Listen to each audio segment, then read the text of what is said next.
Hi, newcomer teachers. So today we're going to have an activity where all you need is an alphabet. All of these are extra little things that I'm going to be talking about, but all you need is to get a piece of paper and have the alphabet, preferably with upper and lowercase letters. So the objectives of today are going to be, we want to see where the kids are. So imagine a new kid just walked through your door.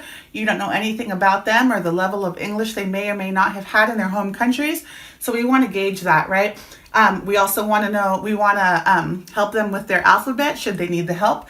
And we also want to start teaching prepositions. Oftentimes, if the kid is older, they don't want to be repeating you A, B, C, D. But if you have another objective, like if you're telling them you want to teach them about before and after, or next to, or besides, they will go ahead and review this alphabet, knowing that the real objective is that preposition or something else, right? But we really want to review the alphabet with them because that's vital in English, of course.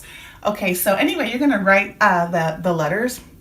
The first step is you're going to go over each letter with the child while pointing. Directionality is very important, especially if a student speaks a language like Arabic, where the directionality is different. Then you're going to go ahead and you're going to mix the letters to see if the student knows the different letters. So you could go ahead and jump around, and if they don't know a letter, give them a second or two and then say, okay, C, Q, because we're not testing them, right? We're just seeing where they are.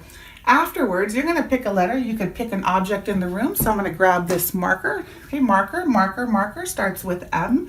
M. What's the letter before M? Oh, it's L, before, and you start modeling before and after with several letters. And so you could use their name. If it's a group, you could use objects, or you could pick some kids in the name. And you could pick some names from that group. Sorry, this is my first video. And then you're going to go ahead, when you're done with that, you're going to have them copy these 3 sentences, because sentence structure is so important. They need to start hearing it, reading it, writing it day 1. So if you could go ahead and just pick a word, it could be marker, it could be the name of a kid, doesn't matter. Blank starts with the letter blank. The letter before, let's say if I say Pam, starts with the letter P, right? And the letter before P is O. The letter after P is Q. Now, given the extent of their schooling, some of them might be able to get this on their own, especially if they're a little older. Some of them might not be able to get it on their own. So you could go ahead and fill it out with them, and then they could go ahead and copy it. But the most important thing is reading it 3 times. So blank starts with the letter blank, right? So Pam starts with the letter P. The letter before P is O. The letter after P is Q. Again, and read it so they get used to hearing and speaking.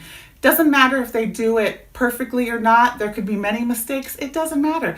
And they could even do this with another kid, however you want to make this work, okay? So within this little tiny lesson, you're going to teach some prepositions, you're going to teach the alphabet or review the alphabet, and you're going to be able to gauge exactly where your newcomers are in terms of the alphabet.